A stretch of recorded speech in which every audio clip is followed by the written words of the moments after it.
Velkommen til mit lille område her på østrogen.dk. Jeg kan slet ikke beskrive, hvor fantastisk det er at få lov til at lave en videoblog til et site, som jeg har været rigtig stor fan af i lang tid. Østrogen blev startet af Pernille Aalund, som også startede magasinet Q. Og jeg kan huske fuldstændig tydeligt, dengang jeg kom gående nede ved Panum Instituttet, da jeg læste medicin i København. Og så jeg sådan en busreklame, hvor der var et stort reklame med forsiden af Q på. Og så stod der, at Pernille Aalund udtalte noget om, at det var et blad skrevet af rigtige kvinder til rigtige kvinder, eller noget af den stil. Og jeg kunne huske, at jeg sådan stoppede op, og så tænkte jeg, yes, det er sådan et blad, vi mangler. Og så gik jeg hjem, og så tastede jeg ind på min computer, de gule sider.dk, og skrev jeg Pernille Aalund, trykkede på søg, og så kom hendes telefonnummer op. Så tog jeg telefonen, og så ringede jeg til hende, fordi jeg ville fortælle hende, at jeg bare syntes, det var så fedt, hun havde startet sådan et blad. Og så tog hun telefonen. Og når hun tog telefonen, så blev jeg så befippet, at jeg lavede røret på. Fordi at da jeg så hørte hendes stemme, så fik det op for mig, gud, jeg har ringet til Pernille Aalund, hende som jeg beundrer. Så jeg knaldede altså røret på, og jeg sad med bankende hjerte. Og så ringede telefonen så. Og så var det så hende, der ringede op og sagde, ja, du har vist lige ringet til mig. Og så blev jeg helt pinlig. Og så sagde jeg, jeg blev så befippet, fordi du tog telefonen, da jeg kom til at lægge røret på. Men jeg vil egentlig bare sige, at jeg bare er så glad for, at du har lavet sådan et blad, fordi jeg synes virkelig, at det blad mangler. Og hun var simpelthen så sød, og hun sagde, gud, nej, men tak skal du have, og bla.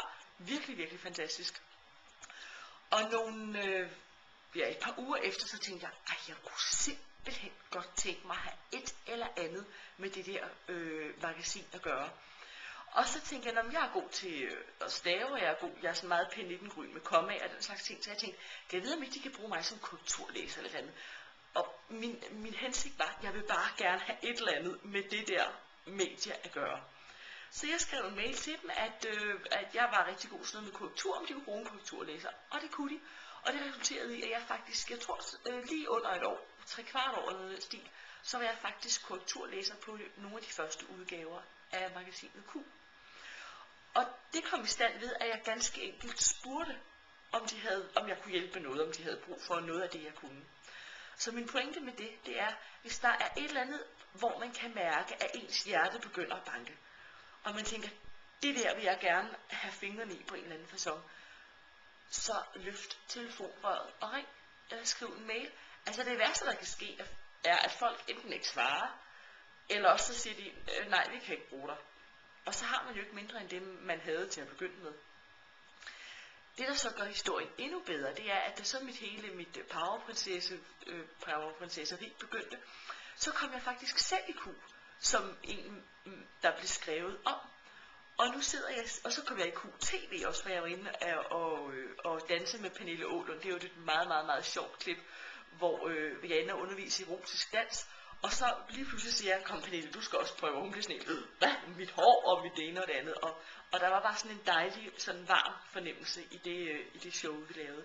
Og nu sidder jeg simpelthen her og får min egen plads på magasinet Q's webpandang. Så jeg har sådan en følelse af i kroppen, at hvis man mærker, det her, det giver genlyd på den rigtig fede måde i mine celler, i mit væsen, så gør noget for at få noget med det at gøre. For alt det her er jo dybest set startet med, at jeg skrev en mail. Jeg ringede til Pernille, jeg skrev en mail til Q.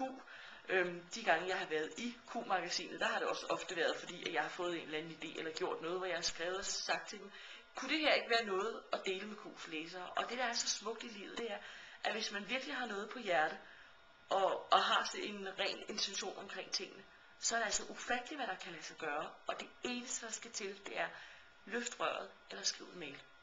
Så til jer, som måtte se det her, så er det mine første ord her på min blog på Østrogen. Det er, hvis der er noget, du kan mærke, hvor du tænker, det der, det holder, så giv dig til kende.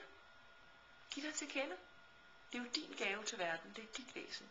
Det du har at bidrage med. Uanset hvor høj eller hvor lille grad det er, så gør det altid livet smukkere, når dit aftryk bliver sat på. Og det kan du kun gøre, når du kommer ud af røret.